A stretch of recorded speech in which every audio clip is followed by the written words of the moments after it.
this time, it is my pleasure to introduce another person that really doesn't need an introduction. As most of you probably know, Ovidia took office on July 15, 2020, at the beginning of what would become the worst pandemic in the century. While the pandemic is over, many challenges remain, including an increasingly hostile environment toward public schools from top state officials, beginning with the governor. Through it all, Ovidia remains steadfast in standing up for educators, making sure that our voices are heard and stories are lifted. Ovidia has been everywhere talking about our issues, which include not only funding for schools, but also racial and social justice for all our students, educators, and communities. She has been doing countless interviews with local, state, national, and international news organizations and has become the face and voice of the Texas educators, demanding our elected officials address funding for our schools and paying educational employees what we deserve. These times are turbulent, and our leaders need to be strong. We have a leader who is resilient, dedicated, and caring. She is a leader for this time, and I am honored to be by her side. Our TSTA President Ovidia Molina.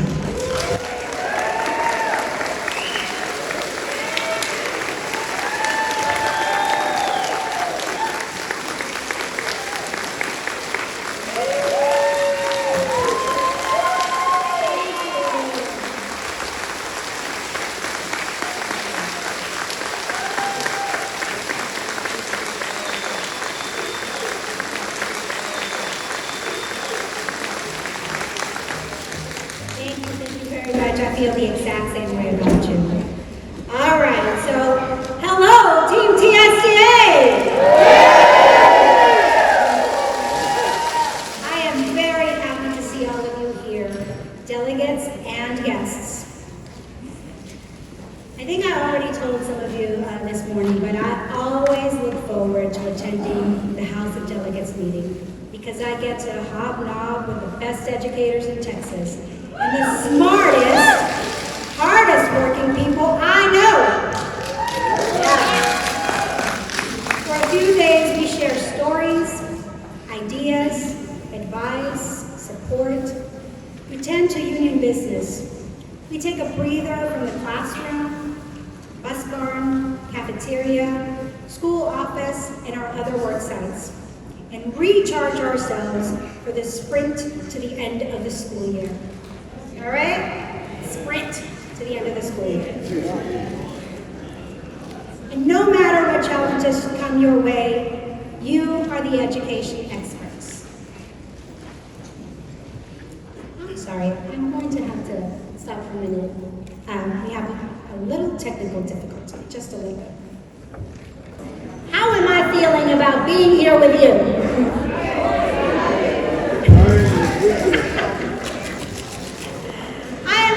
I'm very happy to be with you because you are some of the what?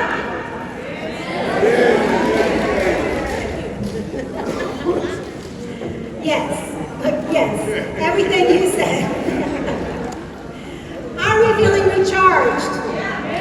All right, good. I want to remind you that no matter what challenges come your way, you are the education experts. I know that you are constantly putting pressure on yourselves to plan, prepare, and carry out the most enriching experiences for the students in the districts that you work in, but also all throughout this state. Your hard work builds the future in Texas. I treasure the solidarity we enjoy as union members. The solidarity that wins victories for us and our students in the political arena, both at local and state levels. Even last year, during some of the most difficult legislative sessions, in recent memory. Together we fought and won a much-needed cost of living, or a COLA, for our retired educators.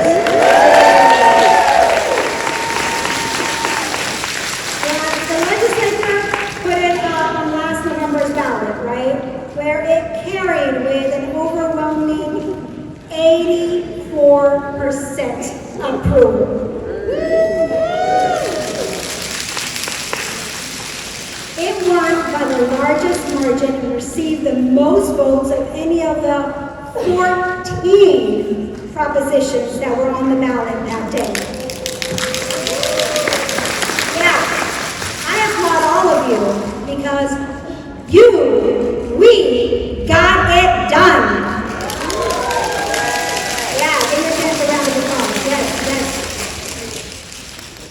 So remember yesterday I said we celebrate the highs, but we also are there to support each other for our hard times. So before we go further today, I would like to take a few moments of silence to remember our colleagues in the Hayes Educators Association and the children, staffers, and families in Hayes Consolidated ISD.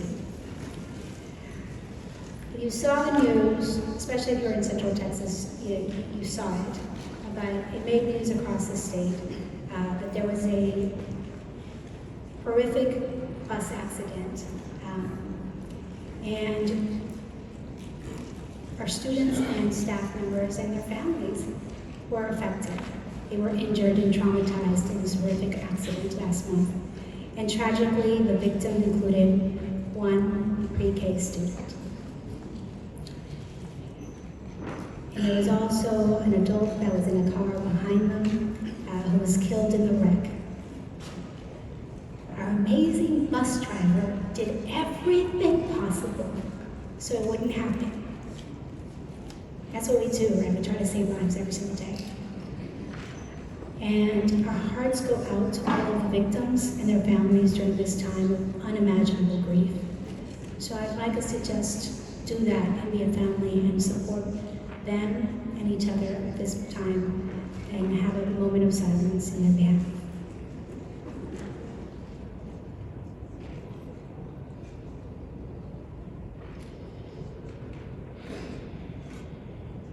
Thank you. Many of our TSTA locals have won new victories from your local school boards, including pay raises, respect campaigns, and other improvements in your campuses. Again, let's applaud that.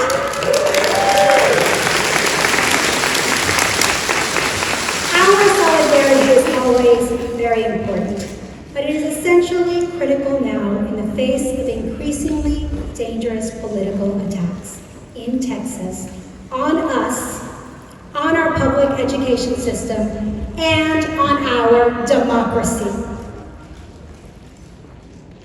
And we all know who is leading those attacks. These attacks on all of those are coming from the governor and his allies. Boom. His allies in the legislature, the people that should be supporting public schools. A similar toxic environment looms in the federal level, and it will expand if, heaven forbid, Donald Trump is re-elected to the White House. This is a challenging, frightful time, but our solidarity fills me with hope and inspiration for the future. Because if anyone can restore sanity to a broken system and stop an ideological train wreck that has flown off the rails, it is you and me and the millions of other educators across this state and this country, all of us working together.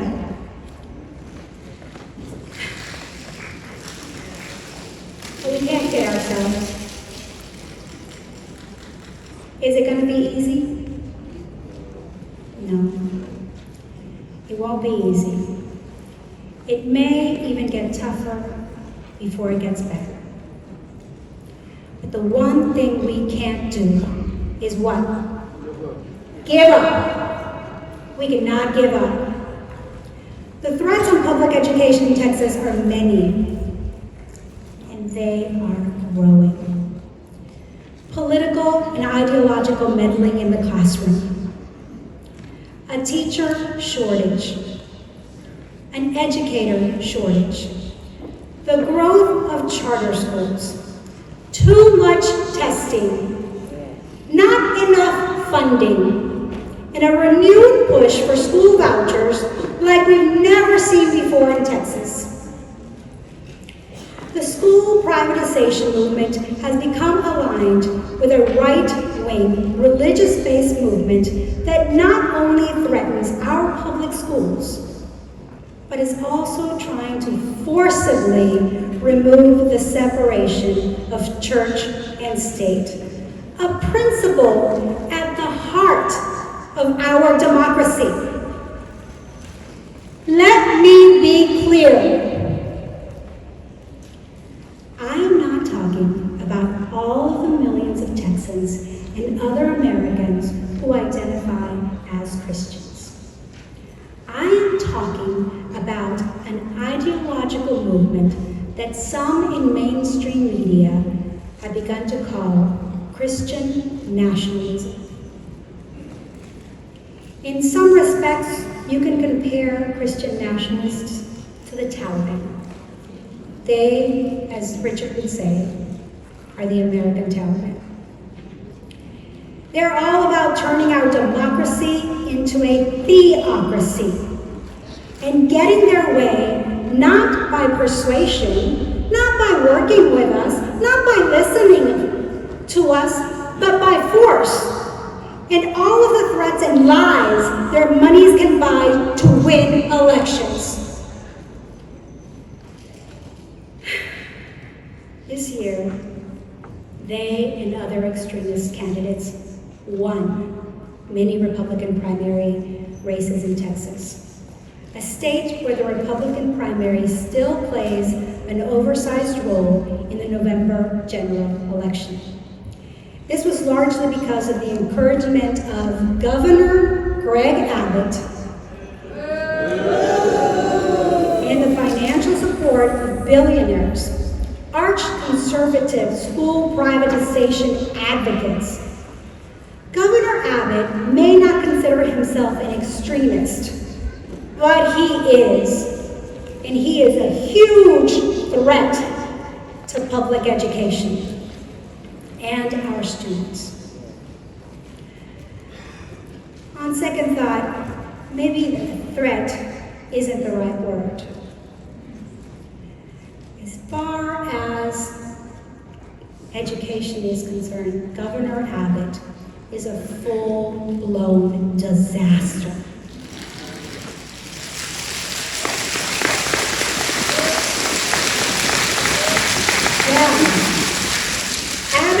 And signed laws to whitewash what we teach about history and race relations.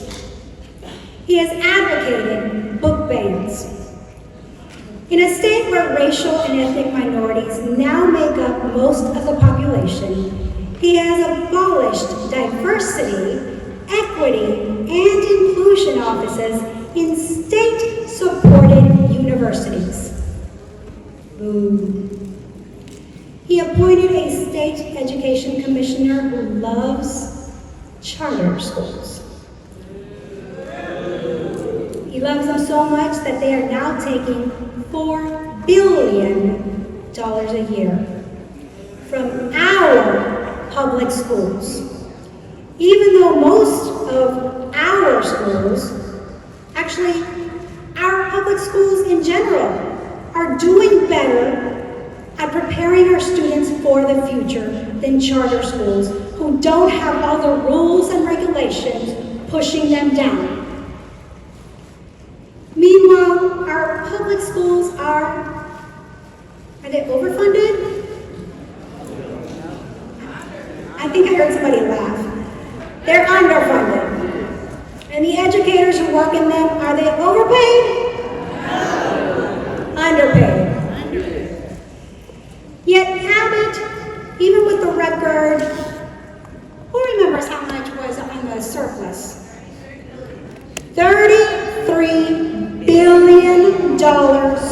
surplus in Texas.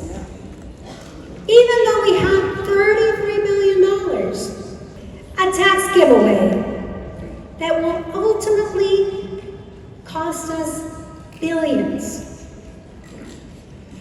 in a small amount of time, it would cost more than what it's costing now. And this money would go to private schools. And he promised his wealthy school privatization political donors that he would deliver. Did we let him do that? No. No. I need you to feel that because he didn't get it because of you. Did we let him do that? No. No. But he's not going to go away quietly.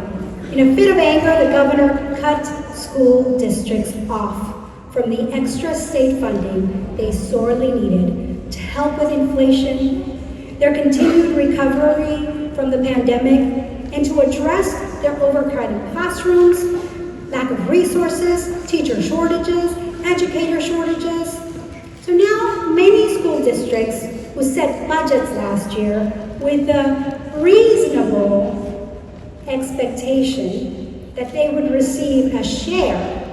We weren't asking for all of it. We were asking for a share of the $33 billion surplus.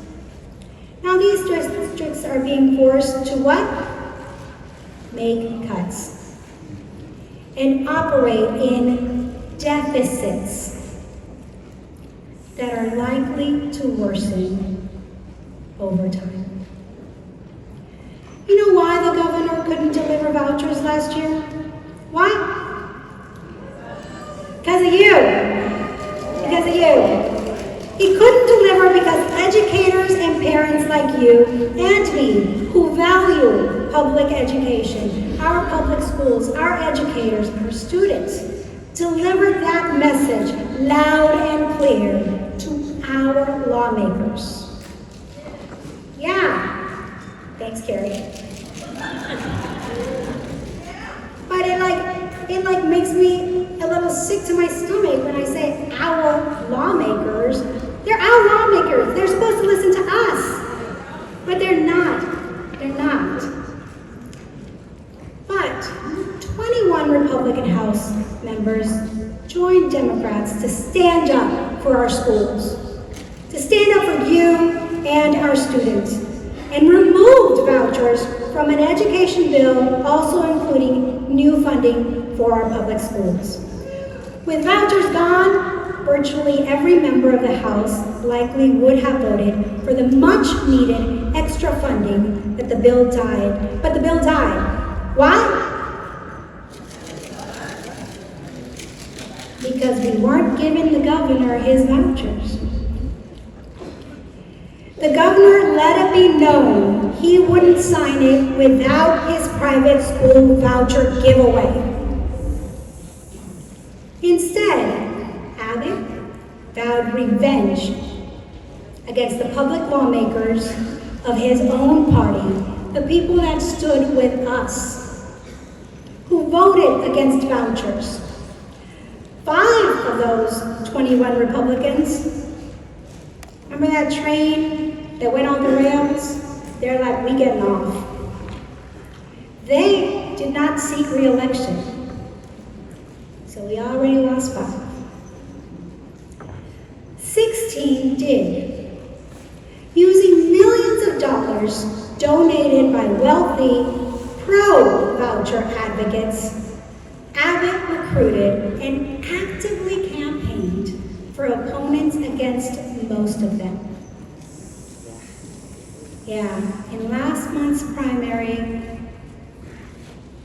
he campaigned against the people that stood up for us.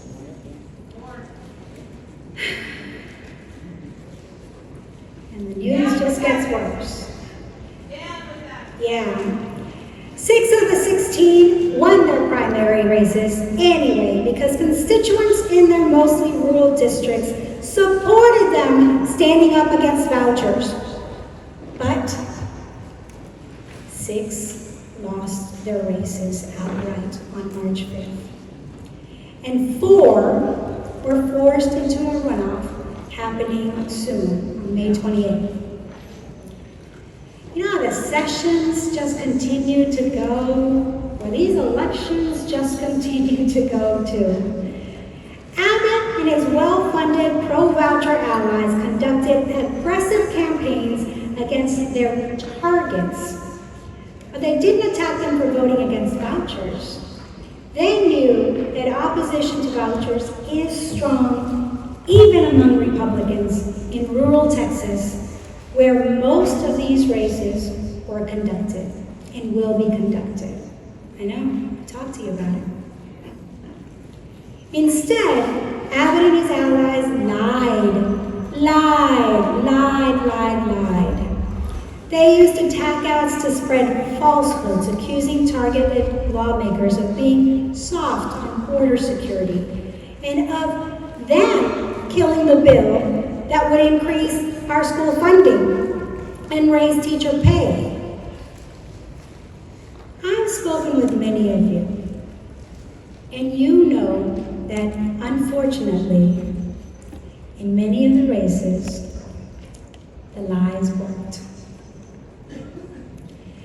Even though the targeted Republicans had voted for border security initiatives that Abbott had demanded, and would have voted for more public education funding if Abbott hadn't killed the bill, he still targeted them, lied about it, and is winning. The loss of 6 anti-voucher Republicans from Texas House hurts. It will make our fight harder. And the legislature is convening next year already. The winning candidates, backed by Governor Abbott, have promised to support public education or vouchers. Yeah, they promise to support vouchers and are mostly bad news for public schools in other ways as well. Some got heavy funding from billionaire Christian nationalists who want to expand their religious schools at the expense of taxpayers. Even worse, at the expense of our students. One of Abbott's winning pro-voucher candidates has said, transgender children make her uncomfortable. Children. And she has been quoted as expressing disappointment that school children aren't allowed to make fun of transgender classmates. Think about that. This nominated candidate, only one step from getting elected to the legislature in November and representing us, has endorsed bullying in our schools.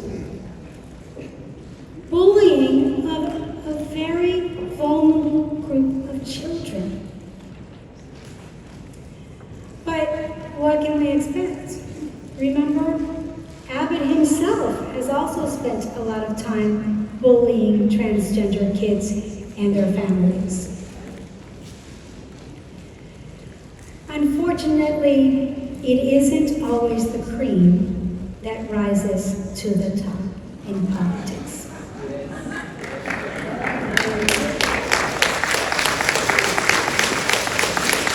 I think we need to change the formula. Some voucher advocates are already claiming victory. But although it has become more difficult, our voucher fight isn't over. No.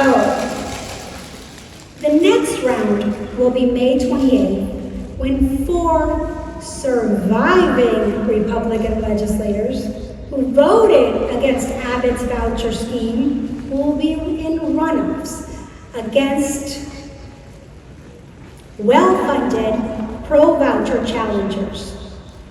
The winner of these 4 races will be Republican nominees for the Texas House on the general election in November. And it is critical for the 4 incumbents to win if we are to continue holding the line against vouchers. Now here's one issue that we have. Most of you don't live in the affected districts. Some of you do, but most of you don't. Does that mean that we don't have to do anything? No. No. An injury to one is an injury to all. So, we can still do some work for getting out the vote May 28th primary runoffs for the candidates, even if they're not in your area, right? So I'm going to give you some time to grab a pencil, grab a pen, put a new page on your computer. We're taking notes. Did I tell you I was an extra teacher? We're taking some notes. Thank you. I see somebody ready. All right. I'm going to do a pop quiz. Early voting starts when?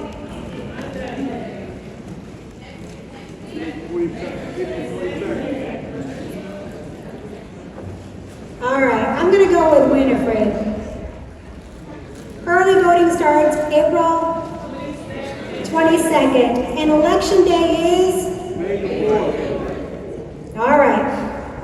The anti-voucher candidates are, so anti-voucher candidates, the people we need to stay in office so we can hold that line.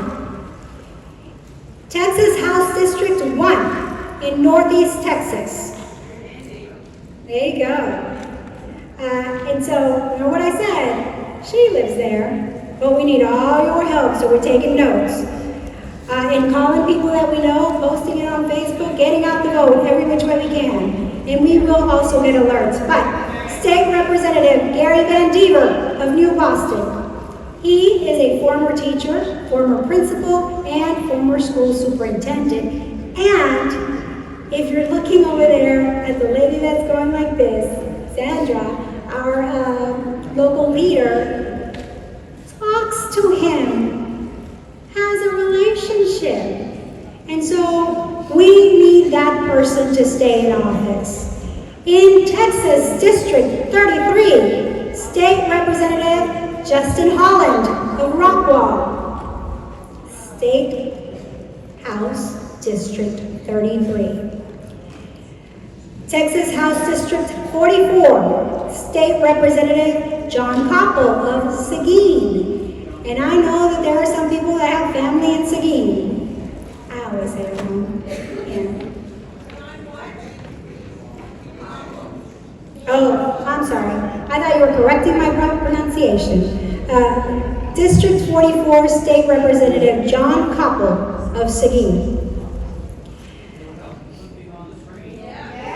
Oh, no, do not worry. You're going to get this information in the alerts. But as a teacher, I'm asking you to take notes. Texas House District 58, State Representative Dwayne Burns of Claiborne. He is a former local school board member.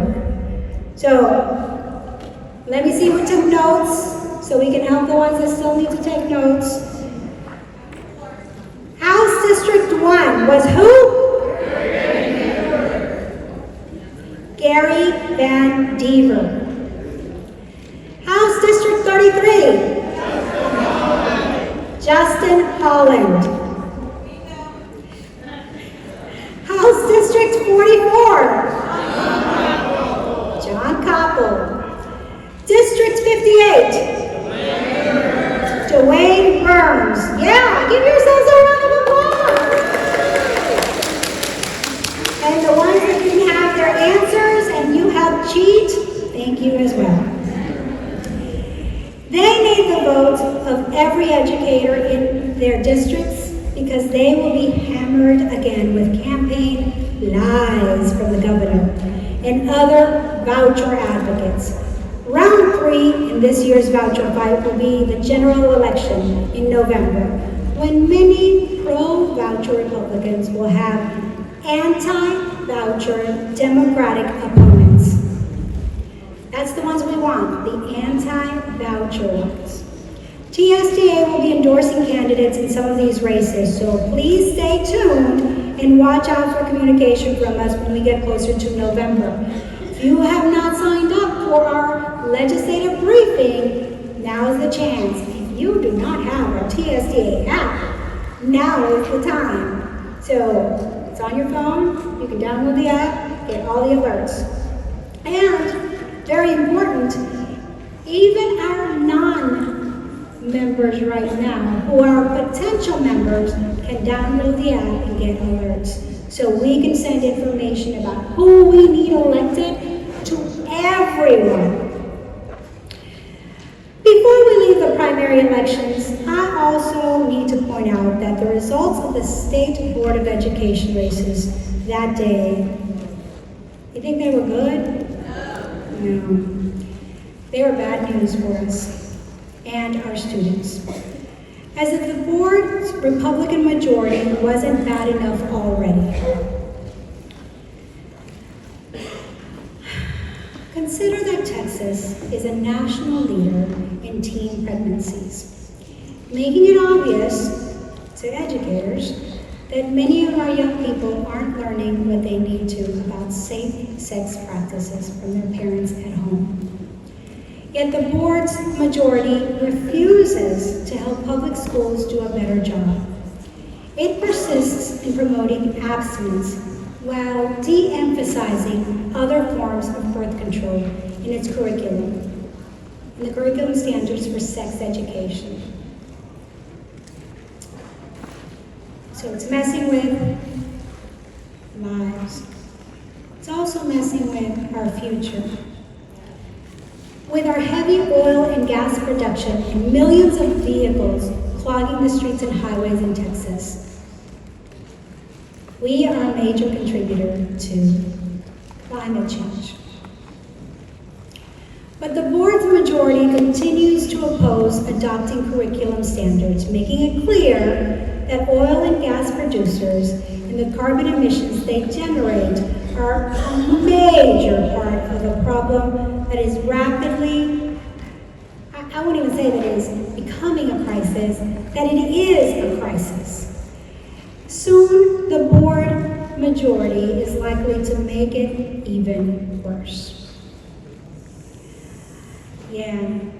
A longtime conservative board member was unseated. Good news, right? In the Republican primary by an even more conservative youth pastor. Bad news.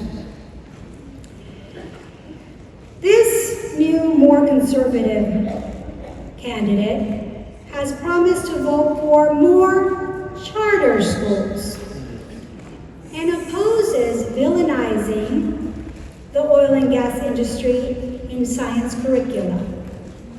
So we cannot say what is leading us into this climate crisis. He is also eager to ban books with materials he feels are inappropriate. Boom. Two other conservative Republican board members were forced into runoffs.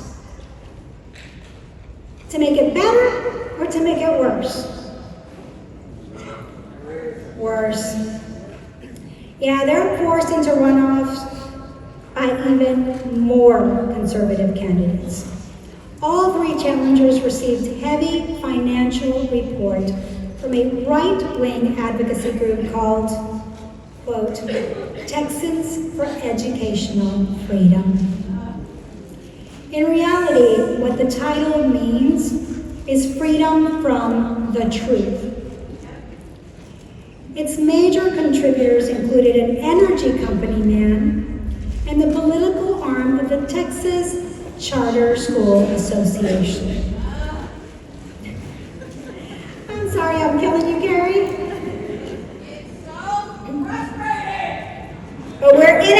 together and we're going to keep fighting. Yeah. On May 4th, some of our locals also are having school board elections. Let me hear from you. Who's having a school board election?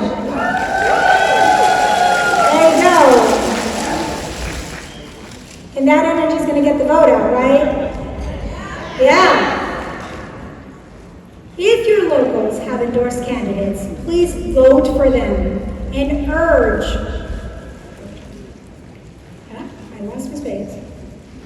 And urge your families, friends, and co-workers to join you. And if you can squeeze the time into your busy end of the school year schedules. Remember how I said, we're just going to keep asking you to do more, and I thanked you when I saw you this morning for what you've done, what you're doing, and what you will continue to do. So, fit this into your schedule. Help people volunteer. Volunteer for the candidates. Show up and let them know that an educator supports them, right? With all of the anti-public education attacks from the state level, friends on local school boards are more important than ever to us and our students. Yes, this has been a tough year for educators so far. But it's not over. There's a glimmer of hope, and we heard from him yesterday. So let me start with who we need to replace. How many of you know where Cancun is? I can tell you Ted Cruz knows where it is.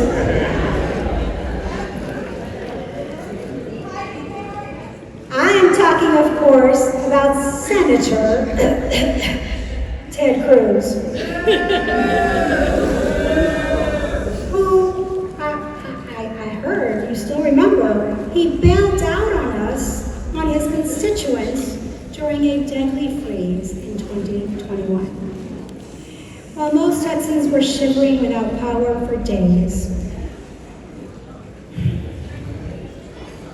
and some were dying, Cruz went flying off to sunny Cancun. Ted Cruz, in fact, has spent most of his time in the U.S. Senate abandoning his Texas constituents. He spent so much time cozying up to Donald Trump and promoting right-wing lies that he simply doesn't have time for our school kids, our educators, and other everyday, hard-working Texans. The main interest he has shown in public education during almost 2 terms in the Senate has been how to privatize our public schools. To privatize it with a national program of school vouchers. So as you've already heard, now we have an opportunity to unseat Ted Cruz in November. And we must take advantage of it. We must take advantage of it. It won't be easy, but we have a couple of things that will help. One, Cruz isn't very likable. A lot of Republicans don't even like him. And most importantly, we have a great candidate, the Democratic Congressman Colin Allred of Dallas. Right. Again, y'all know I'm a middle school teacher. So now is the perfect time for a review. Yeah, I'm gonna score it later. And I just gave you a clue, or actually the answer.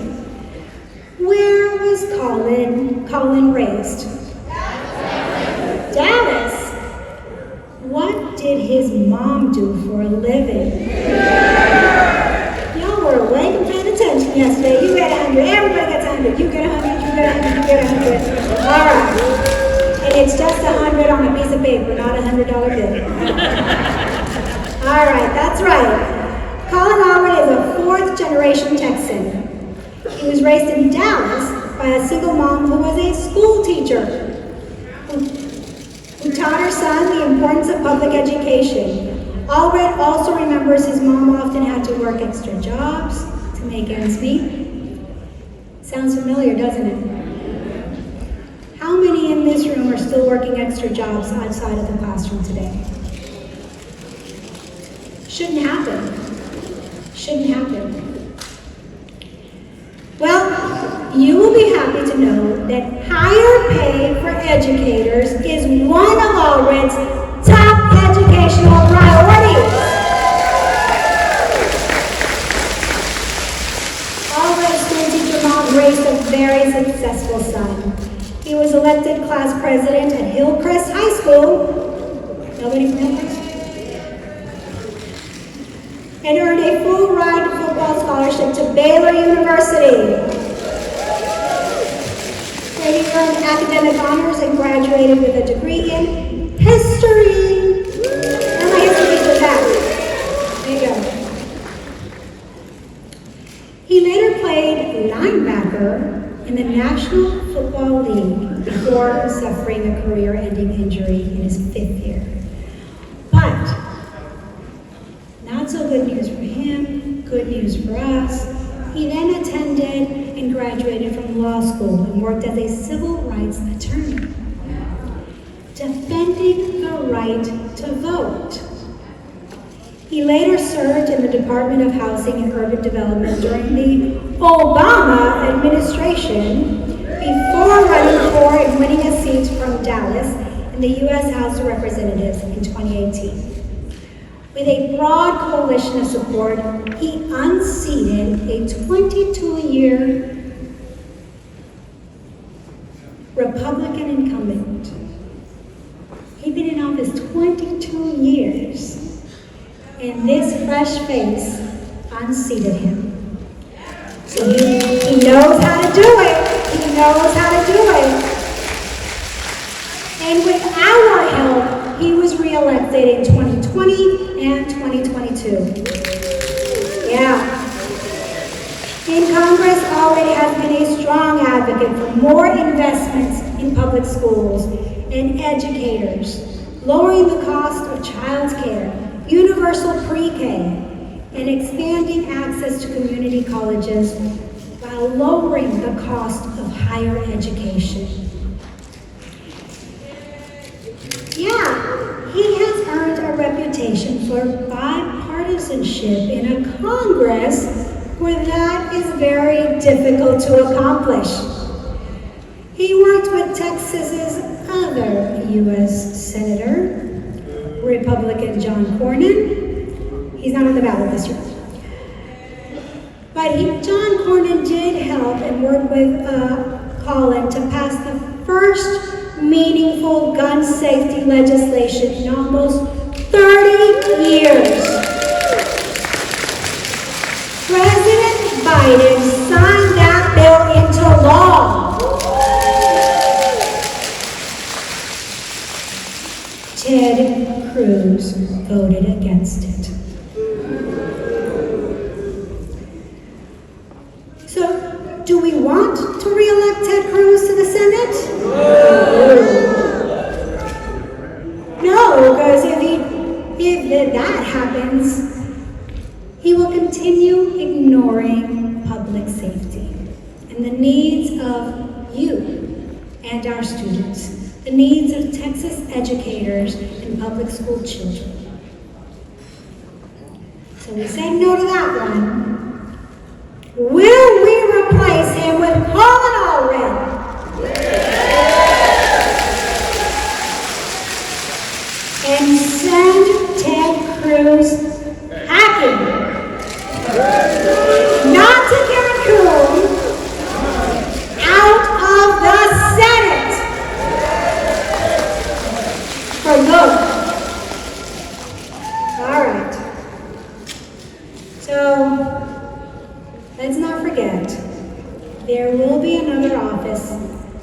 consequence on the November ballot.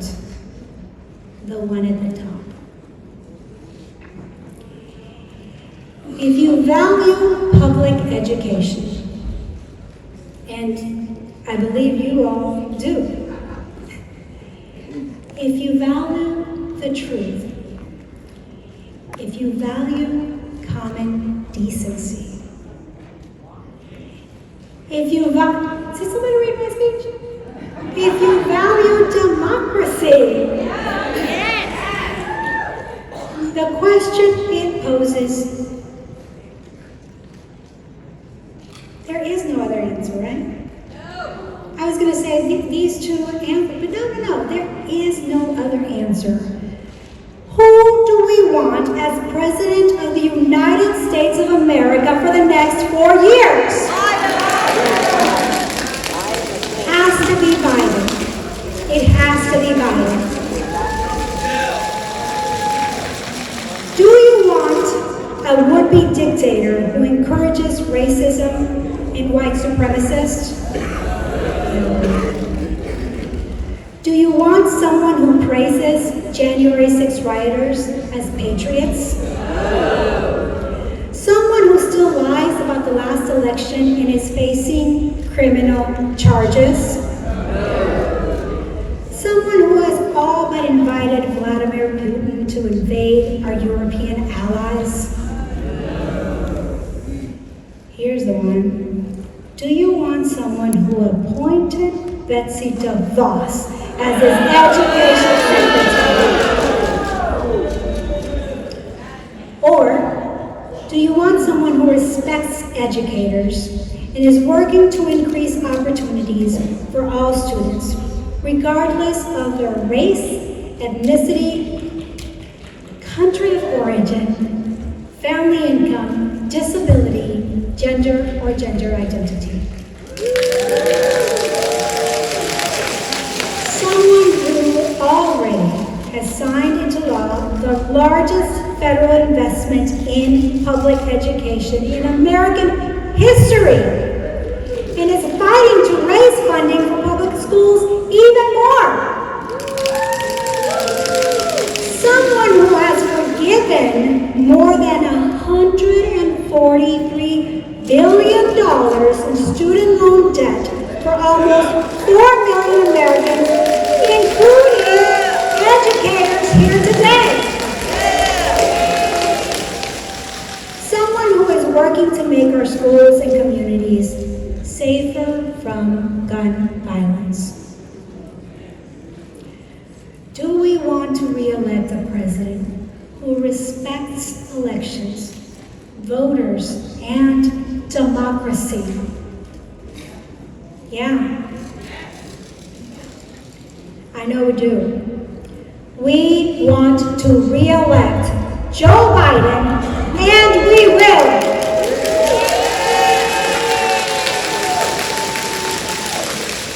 And we're doing it with the help of our siblings in our NEA union. We are not alone. Let me say this, because it's important. The October 7th attack on Israeli families was horrific and inhumane. The war against families in Gaza is also horrific and inhumane. And we are all praying for the people involved and for the violence to end today. We are also pushing our elected officials through NEA and coalitions to make that happen. Many Americans, including some of you here, are angry with Biden's response to the conflict. And I understand your concern. But Biden has called for a ceasefire in Gaza, just as the TSTA board and the NEA board have done in a resolution. And he is still working to make that happen. I also know this.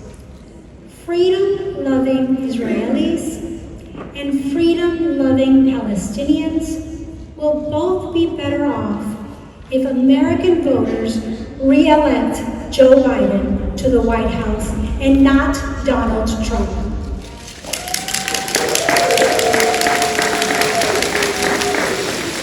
Whether you are a Republican, Democrat, or Independent, please think about this.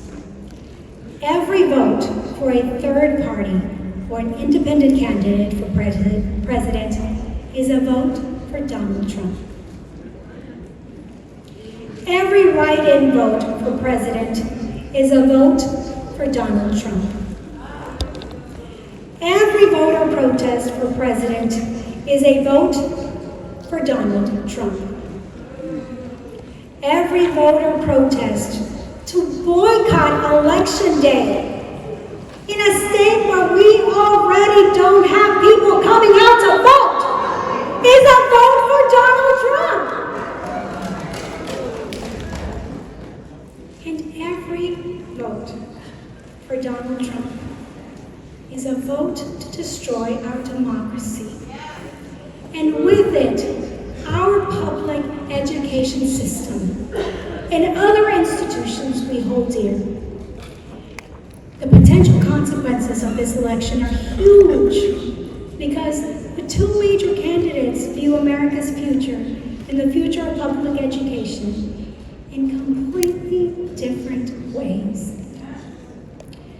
President Joe Biden and Vice President Kamala Harris have earned our votes for re-election through their devotion to and support of public education, educators, and students, and for the American democratic system that we all hold dear.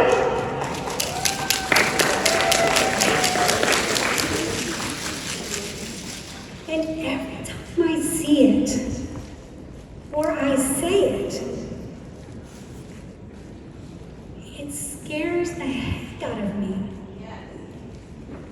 This will be, and it boggles my mind,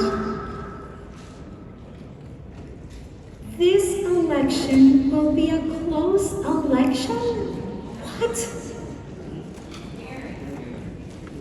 The election for the President of the United States, many believe will be a close election. And even in a strong Republican state like Texas, every vote for Joe Biden will count. This whole election year, from school board and legislative races to the U.S. Senate and the White House, is critical toward determining what kind of country, state, and educational system we and our children, their children, will have in the years to come. In much of the country, including Texas, the political train and its impact on education is headed in the wrong direction. As I noted in the beginning, it is headed for a wreck.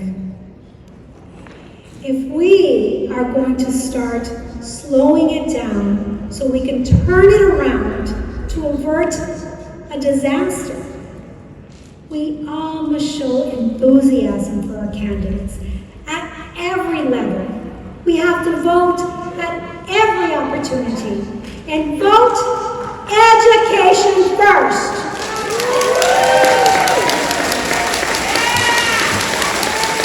I like it when you talk to me, so I'm going to ask you, how are we supposed to vote? Education first. Thank you. All the time, every day, and we can't do it alone. We've got to tell other people what we do, why we're important, why our students are important, and why we need them to also vote education first. So, Yeah, thank you. Now, we've been working for this. Changes are coming. Change isn't coming overnight. And change isn't coming without our work. But I can tell you this. The Texas that we want is the future that we will have because of you.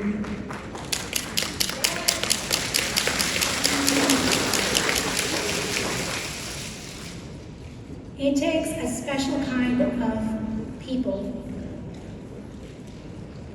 to come on a Saturday, Friday, Saturday, and Sunday, when the world is hectic, when we have so many things to do, and say, you know what? I'm going to put everything else on hold, and I'm going to come. Defend democracy, stand up for our students, stand up for our professions, stand up for the future of Texas. I thank you, TSTA. I thank you for coming to this HoD. I thank you for paying attention, for writing your PRs, for writing legislative amendments. I thank you for the hard work